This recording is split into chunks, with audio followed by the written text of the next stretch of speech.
Bueno, en cuanto a la bolilla número 1, podemos hablar de la persona humana y su conducta. Vamos a empezar diciendo que el derecho es una realidad práctica, es una praxis que va a estar orientada hacia el obrar. La concreción del derecho se va a dar justamente con la práctica. Esto es así porque el derecho, bueno, se concreta en el obrar humano a través de la interacción y la ejecución de conductas de los seres humanos. Por eso que el derecho está presente en la vida humana.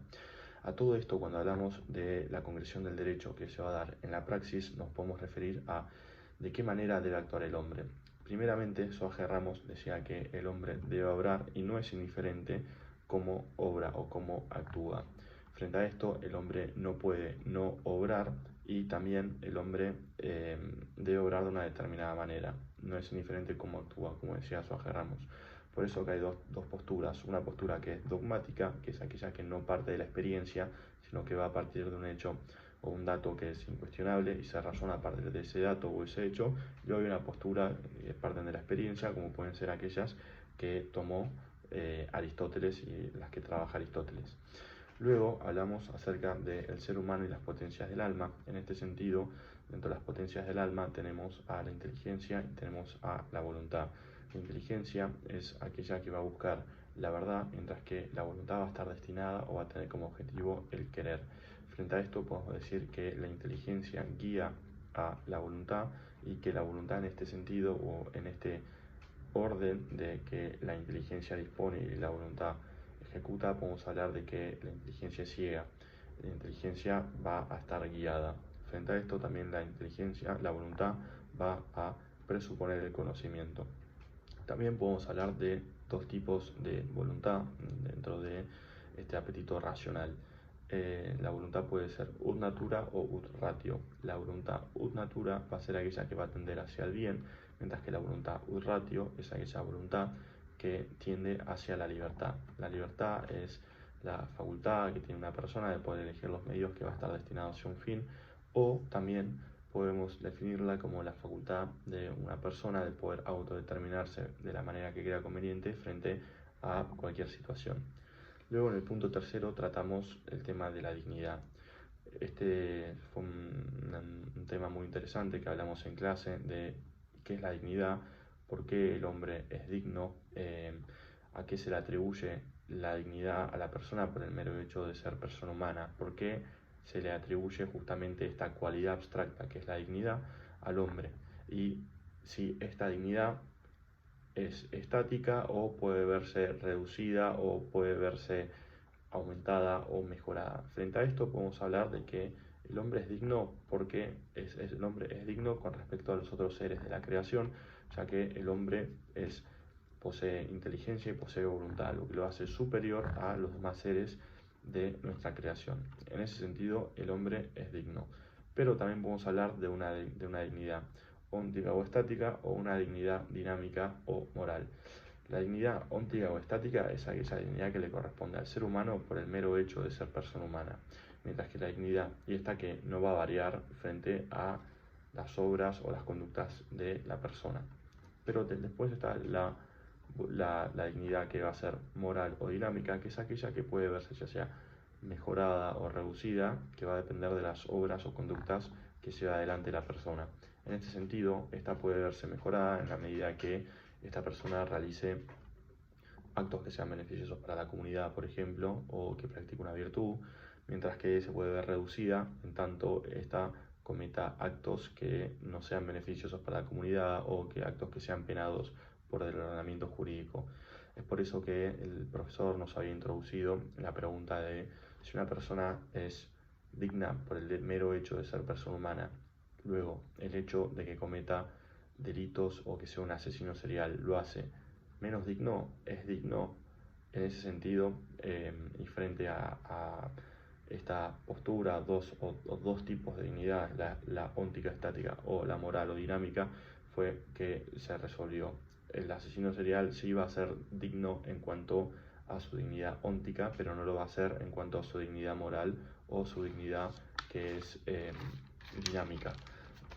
Por eso que corresponde diferenciar estos dos tipos de dignidad. Luego empezamos hablando del fin, que para empezar a hablar del fin voy a citar a Aristóteles, que dice que el no ordenar la vida hacia un fin es una gran necedad. También Santo Tomás de Aquino hablaba de que toda gente obra por un fin. Frente a esto, un ser racional es quien va a ordenar ya sea su vida o va a ordenarse por medio de la elección de medios hacia obtener un fin. El medio, el fin, se va a llevar adelante por medio o se va a alcanzar a través de los medios. El medio es algo instrumental que nos va a acercar al fin y también pueden aparecer en la vida o también aparece en el camino hacia el fin, pueden aparecer fines intermedios que operan también como medios que nos van a acercar al fin. Entonces, ¿qué es el fin? El fin se va a concretar también a través de la ejecución de los medios y los medios se van a ver definidos por el fin. Y el fin es algo a donde nosotros nos dirigimos. ¿Y por qué nos dirigimos a eso? Porque es bueno y porque es valioso. El primer libro de la ética a Nicomaco comienza diciendo ¿qué es el bien? Bueno, el bien es todo aquello que los seres apetecen. Por eso es que podemos vincular a el fin con el bien, el fin con lo bueno. Y dentro de estos fines, cada persona puede tener distintos tipos de fines, no necesariamente se comparten, pero sí tenemos un fin último que es la felicidad, que es justamente es un fin que es último, ya que es autosuficiente y es perfecto, y implica, ya sea es el acto más perfecto, es decir, que es la contemplación de la potencia más perfecta, que es la inteligencia, sobre el objeto más perfecto, que es Dios. Y también podemos hablar de tres formas de vida, una física, material, una moral y otra espiritual, a la que en cada uno le corresponden distintos tipos de perfección, es decir, por cada obrar. Luego hablamos de actos intencionales, que es aquel acto que tiene una referencia constitutiva hacia un objeto, y estos pueden ser cognoscitivos o pueden ser volitivos. A su vez, estos actos pueden ser conscientes o de conciencia. Los conscientes son aquellos que se dirigen in recto hacia un objeto, y los de conciencia son aquellos que son actos reflexivos o es un juicio reflexivo sobre los propios actos, como puede ser el examen de conciencia antes de la confesión, del sacramento de la confesión. Y por último, en el último punto de la bolilla número 1, tratamos acerca de la subalternación. ¿Qué es la subalternación? ¿Qué significa subalternar? Bueno, subalternar algo significa tomar que una ciencia, por ejemplo, tome los principios de otra ciencia. Frente a esto nos hicimos la pregunta de si la ética estaba subalternada a la antropología. La respuesta es que sí, ya que la ética es una realidad práctica, mientras que la antropología es una ciencia o es una realidad que es teórica. Por lo tanto, corresponde esta subalternación. En cuanto a la bolilla número 2, comenzamos hablando acerca del grupo social. Un grupo social es una unión de individuos que van a estar vinculados por un fin en común, como puede ser un club, una familia, puede ser también una organización religiosa, un estado o una nación, lo cual se van a ver caracterizados por la pluralidad de sujetos, por un fin común también y por la interacción. Parte de la doctrina dice que no se trata de un fin común, sino de un objetivo común. Frente a esto, estos grupos sociales se van a ordenar a través de conductas. También corresponde hablar acerca de las causas del grupo social. Nos referimos a las causas aristotélicas, que son la causa formal, la causa material, la causa eficiente y la causa final. En clase pusimos el ejemplo de un equipo de fútbol donde la causa final, que es aquello a lo que se tiende, va a ser, por ejemplo, ganar un torneo o el éxito en la práctica deportiva. Frente a esto, esta causa final también va a servir o se va a vincular con otros fines, pero también corresponde hablar, por ejemplo, de la causa material. La causa material va a ser, por ejemplo, los jugadores, que esta se va a dividir en causa material incua, que va a ser el soporte del ser, es decir, el jugador. Luego va a estar la causa material exqua, que son las conductas, y luego va a estar la causa material circa quam, que es todo el territorio o lo que lo circunda, que es la cancha, y el campo de juego. Luego tenemos a la causa eficiente, que es la causa productora, que en este sentido va a ser la motivación de los jugadores de ganar y de trabajar. Y luego tenemos a la causa formal, que la causa formal se va a dividir en causa formal intrínseca y extrínseca. La causa formal intrínseca va a ser justamente el plan de juego que tiene el director técnico o la persona que los va a guiar, y la causa formal extrínseca va a ser este plan de juego, pero cuando se vea plasmado sobre, por ejemplo, en un partido o sobre el campo de juego, cuando se ejecute. Es decir, la causa formal intrínseca se plasma en la extrínseca cuando se lleva a cabo. Y cuando hablamos de las causas, cuando hablamos de la causa final, esta causa final debe ser realizable, este fin debe ser realizable, debe ser posible, ya que en la medida que no sea realizable o no sea posible, no va a ser un fin, sino que va a ser una aspiración, va a ser algo que es aspiracional. También el fin que genera el grupo social debe tener una autoridad. Esta autoridad va a ordenar. ¿Y cómo ordena? Va a ordenar a través de la autoridad, justamente, que es a través de normas imperativas, a través de órdenes. Esto, por ejemplo, en una comunidad se expresa como normas jurídicas, que el incumplimiento de normas jurídicas también lleva a o presupone una sanción. Pero la sanción solamente va a ser necesaria cuando se incumplan determinadas normas. No se puede establecer una sanción eh, para regular la vida de los habitantes porque sí, sino que simplemente debe obedecer a algo coherente y algo lógico. Es decir, ante el incumplimiento de una norma va a aparecer una sanción. Luego hablamos acerca del Estado. El Estado, para definirlo, va a ser un término, un concepto que es equívoco, aquel término que da lugar a distintas acepciones, pero que no guardan relación entre ellas, como puede ser también la palabra banco, en el sentido que se trata de una entidad financiera o de un lugar donde una persona se puede sentar. Frente a esto, la palabra Estado también puede referirse a una persona, al estado, a la condición o la situación en la cual se encuentra una persona, o también se puede referir a la administración del país, o también como sinónimo de comunidad política, en el caso de las polis, o en el sentido clásico como el Estado, ya sea una comunidad con habitantes que tiene poder, tiene soberanía y también tiene territorio. También lo distinguimos de el concepto de patria, en el sentido de que etimológicamente la palabra patria se vincula con la tierra de los padres, que está más vinculado a un sentimiento de arraigo, de permanencia hacia un lugar, que no necesariamente puede ser el lugar donde nací, sino yo puedo tener sentimientos patrios hacia otros territorios.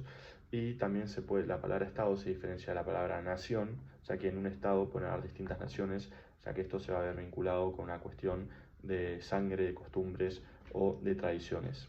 También hablamos acerca del bien común. El bien común es decir, todo hombre obra por un fin, y pueden haber bienes individuales o también pueden haber bienes comunes. El bien común entonces es la plenitud ordenada de los bienes para alcanzar la vida plena y perfecta, ya sea de bienes materiales, bienes espirituales y bienes morales. No implica una sumatoria de bienes, sino que es la plenitud ordenada de estos bienes para poder alcanzar la vida plena.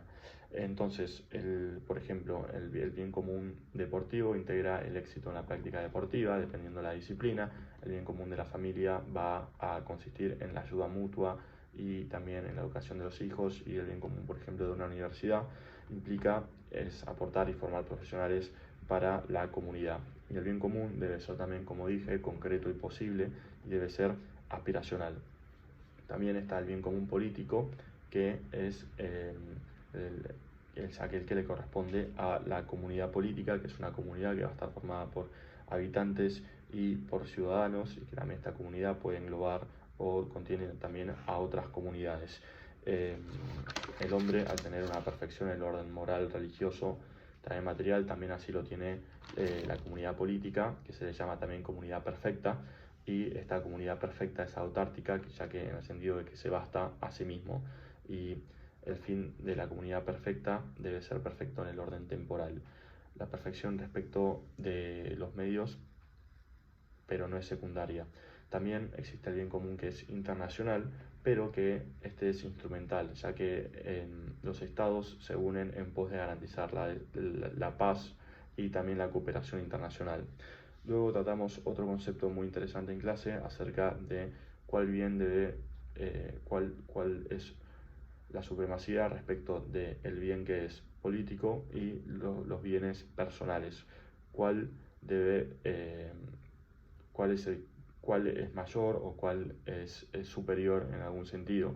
Podemos decir que en la medida que una persona sacrifique su bien personal, esto lo va a ver beneficiado o va a beneficiar no solamente a él, sino también va a beneficiar a toda la comunidad, en el sentido de que en un equipo de fútbol, si el fin de ese equipo es ganar un torneo, la persona que decida hacer un pase para que el compañero meta gol y así tener más chances de ganar el partido, eso lo va a beneficiar no solo a él, sino a todos, porque van a ganar el partido y pueden ganar y se pueden acercar al fin. En cambio, si esta persona desea poner sobre encima su bien personal, que es meter el gol y así ser goleador, por ejemplo, aquí y no tener tantas posibilidades de éxito, aquí va a sobreponer por encima del bien común o del bien final su bien personal, eh, dando así como una característica también de egoísmo. Y también el bien político, volviendo a la comunidad política, se ordena hacia el bien sobrenatural, y a la Iglesia, por ejemplo, le corresponde velar por el bien sobrenatural y al Estado le corresponde velar sobre el bien natural. La autoridad política no puede dirigir tampoco a los ciudadanos en el bien sobrenatural, pero sí puede eh, debe respetarla y no debe poner obstáculos. También hablamos acerca del principio de subsidiariedad, en el sentido de que el principio de subsidiariedad es aquel principio en el cual el Estado debe procurar que los particulares y las asociaciones intermedias procuren los bienes que sean necesarios para el desarrollo y para la subsistencia, y en la medida que estos no puedan procurárselos por sí mismos, ahí el Estado debe intervenir, pero antes no debe hacerlo, sino que debe dejar que se autodeterminen y se desarrollen estas comunidades intermedias o estos particulares. Por último, la unidad séptima, que es la unidad de validez y vigencia. Cuando hablamos de vigencia nos referimos al concepto de fuerza, es decir, la fuerza del derecho con que una norma sea conocida por una comunidad política y sea aplicable, mientras que la validez va a ser un valor intrínseco real, que a mayor validez la norma va a tener también mayor vigencia. Hay tres posturas que analizan la validez y la vigencia, que es el consensualismo, el pactismo y el consensualismo, el realismo y el positivismo. Cuando hablamos de los positivistas nos referimos a autores como Kelsen y Alexis, consensualismo a Hobbes, Rousseau, Locke, y al realismo jurídico, por ejemplo, a Santo Tomás de Aquino y Aristóteles. Para el realismo jurídico, la validez y la vigencia iba a estar dada la conformidad de la norma con la esencia y los fines, es decir, la conformidad con la naturaleza, con la physis, y esto se traduce en esencia y fines. Luego, para el pactismo, la validez y la vigencia iba a estar dada por el consenso, mientras que para el positivismo la única norma que existía era la norma positiva, la creada por los hombres, y esta va a ser vigente en la medida que ésta se ajuste a las cuestiones de forma.